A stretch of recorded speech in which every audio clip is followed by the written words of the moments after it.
The person who will betray you is not hiding.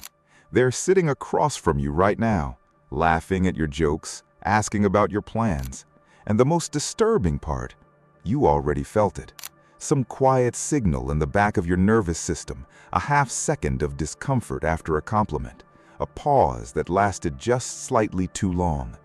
You dismissed it because we are trained to dismiss it. Nietzsche wasn't. Friedrich Nietzsche wrote something in the late 1800s that most people treat as philosophy. It is actually behavioral forensics. He called it ressentiment. And no, it doesn't translate cleanly to resentment. That's the surface. What Nietzsche was describing was something far more precise, a psychological condition where someone is unable to respond to pain directly, so instead they convert it, quietly, internally, into a kind of moral reversal. They don't get even, they get righteous. Here's what that looks like in a real room. You get a promotion, your colleague smiles, congratulates you, maybe even hugs you, but that night they tell someone you didn't deserve it, not with anger, with concern. I just worry the responsibility might be too much for them. They believe this. That's what makes it dangerous. They've reframed their envy as care. Their resentment has become a value system. Nietzsche said this is how the weak gain power without ever admitting they want it. And this is where it gets unsettling. Because the person doing this isn't always calculating. They are often completely unaware. Self-deception is part of the mechanism, which means you cannot spot it by looking for malice. You have to look for something else entirely. Nietzsche identified what he called slave morality, a system built not around strength or creation, but around inversion, around calling weakness virtue, calling ambition arrogance, calling confidence ego. Watch how this operates in social dynamics.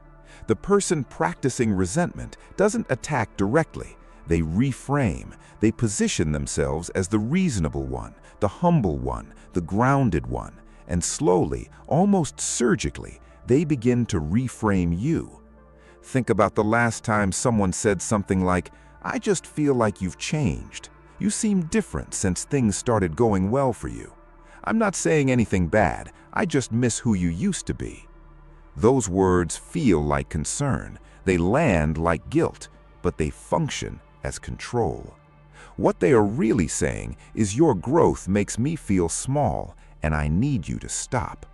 What Nietzsche understood, and this is the part no one tells you, is that the person who says this often has already decided you're a threat. The conversation is not an expression of care. It is the administration of a ceiling.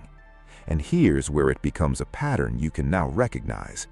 There is a specific behavioral signature that runs through almost every backstabber before the betrayal happens. It is not hostility. Hostility is readable. It is enthusiasm with a cold center. They celebrate your plans more than your results. They're loudly supportive when you share an idea and quietly absent when it succeeds. Because the idea was safe, it hadn't happened yet. They could be generous with potential. Potential doesn't threaten anyone. But your success? That's a different emotional experience for them entirely. In 2016, a study on social comparison published in the Journal of Personality and Social Psychology found that people who experience high dispositional envy show measurable changes in facial muscle tension when a close friend succeeds, specifically around the eyes and jaw. Not when strangers succeed, when close people succeed. The proximity is the problem. Your enemy doesn't hurt when you win. Your competitor doesn't. The person sitting closest to you does. Nietzsche understood this geometrically. The backstabber is almost never a rival. They are someone close enough to measure themselves against you. And the measurement is always happening. Always. Even in the middle of dinner. Even mid-conversation. Some part of them is running the numbers. Comment below if you've ever felt this from someone you trusted. Because what I'm about to describe next is the moment the shift becomes irreversible. Nietzsche's central idea, the will to power, is almost always misunderstood. People think he meant dominance, aggression, control. He didn't. He meant the fundamental human drive to become, to expand, to create yourself intentionally rather than inherit a shape from your environment. But here's the dark side of that principle.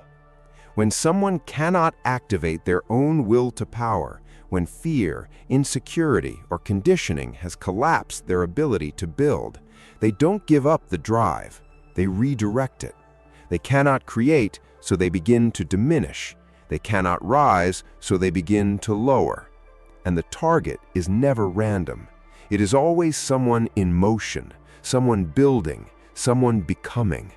Because watching someone become what you cannot is the most precise emotional pain a human being can experience. It is simultaneously proof of possibility and proof of personal failure. That combination is unbearable, and unbearable things get resolved, one way or another. The backstabber resolves it by removing the evidence. Not always dramatically, sometimes it's a conversation behind your back, a seed of doubt planted in the right person's mind, a quiet withdrawal of endorsement at the exact moment you needed it. Nietzsche called this the will to nothingness, the drive to destroy what one cannot become. This is the part most people only understand after the betrayal has already happened. So what does this actually look like in the hours and days before someone moves against you? There are 3 behavioral tells that almost never lie. The first is the sudden interest in your vulnerabilities, not your strengths, your vulnerabilities. They start asking with apparent care about your struggles, your doubts, your fears about a project or relationship, and they listen very carefully. This is not empathy, this is inventory. The second is subtle discrediting in your absence. You hear it secondhand. Someone tells you, "Oh, they seemed a little worried about how you've been handling things." The language is always soft, worried, concerned, wondering. It never sounds like an attack because it isn't structured as one. It's structured as care, which makes it nearly impossible to confront. The third is the emotional withdrawal right before the act. This is the one that should terrify you if you notice it. The person becomes slightly warmer, slightly more agreeable. They stop challenging you, stop being honest. There's a strange smoothness to the interaction, like someone who has already made a decision and is no longer conflicted about it. That warmth is not resolution. It is distance, the emotional kind that precedes action.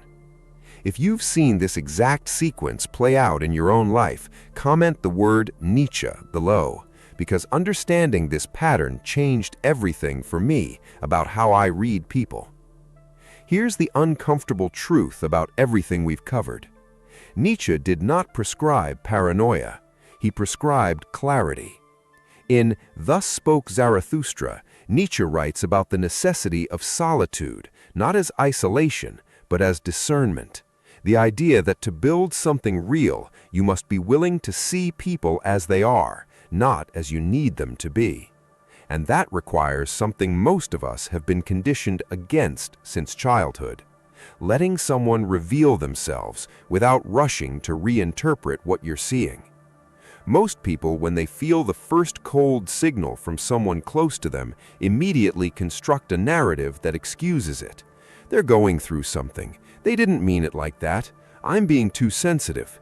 We do this because holding the real interpretation feels like a betrayal of our own loyalty, like admitting our judgment was wrong from the start.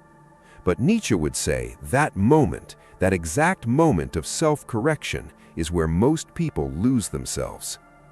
The highest form of intelligence is not brilliance. It is the ability to see what is actually in front of you without distorting it through what you want to be true. The people who never get backstabbed twice aren't colder, they aren't harder. They're just more honest with themselves about what they observe. Nietzsche didn't write about backstabbers to make you afraid. He wrote about resentment because he understood something fundamental about the human condition: that most suffering between people is not caused by hatred. It is caused by proximity and comparison. Two people standing close enough to measure the distance between where they are and where they wanted to be, and one of them deciding the other is responsible for the gap. You cannot prevent this by being less successful. You cannot prevent it by being more humble. You cannot love your way out of someone else's resentment. What you can do, what Nietzsche believed was the only authentic response, is to become so fully yourself that the people around you are forced to either rise to meet who you are or reveal who they've always been. The betrayal is not the end of something. It is the end of the confusion. And confusion, Nietzsche would argue, is far more dangerous than any enemy. The circle that remains after the betrayal is not smaller, it is accurate. If this channel is the first place that's ever made Nietzsche feel this real, this urgent, this applicable to your actual life, you cannot afford to miss what's coming next. Every week, this channel goes deeper into the psychology of human behavior, the patterns most people walk past, the signals most people ignore, the philosophies that were written for exactly the kind of person watching this right now. Subscribe, turn on notifications, because the next video is the one that will change how you read every room you walk into, and you'll want to be here for it.